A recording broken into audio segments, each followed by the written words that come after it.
ನಮಸ್ಕಾರ ರೀ.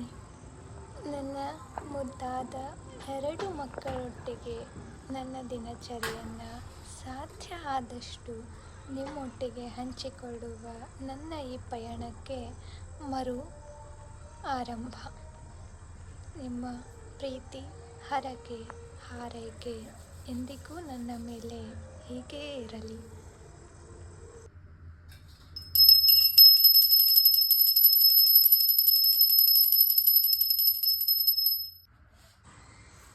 ನನ್ನ ದೈನಂದಿನ ಬದುಕಿನ ಕೆಲವು ಕ್ಷಣಗಳನ್ನು ಕ್ಯಾಮರಾ ಕಣ್ಣೊಳಗೆ ಸೆರೆ ಹಿಡಿದು ನಿಮ್ಮೊಟ್ಟಿಗೆ ಹಂಚಿಕೊಳ್ಳುವ ಈ ತುಣುಕಿನಲ್ಲಿ ಜೀವವಿಜ್ಞಾನ ವಿಷಯಕ್ಕೆ ಸಂಬಂಧಿಸಿದ ಕೆಲವು ಮುಖ್ಯ ಪ್ರಶ್ನೆಗಳು, ಬದುಕಿನ ಕೆಲವು ಸರಳ ರೀತಿಗಳು, ಮುದ್ದು ಮಕ್ಕಳ ತರಲೆ ತುಂಟಾಟಗಳು, ಆಗೊಮ್ಮೆ ಈಗೊಮ್ಮೆ ನಾನು ಮಾಡುವ ಅಡುಗೆಯ ಹೊಸ ಪ್ರಯೋಗಗಳು, ಮುಖ್ಯವಾಗಿ ನನ್ನ ಮಗಳ ಶಾಲಾ ದಿನಚರಿ, ಸಣ್ಣ ಮಗಳ ಆಟ, ತೊದಲು ನುಡಿ ಎಲ್ಲವೂ ನಿಮ್ಮ ಮುಂದೆ ಮತ್ತೆ ತರಲಿದ್ದೇನೆ.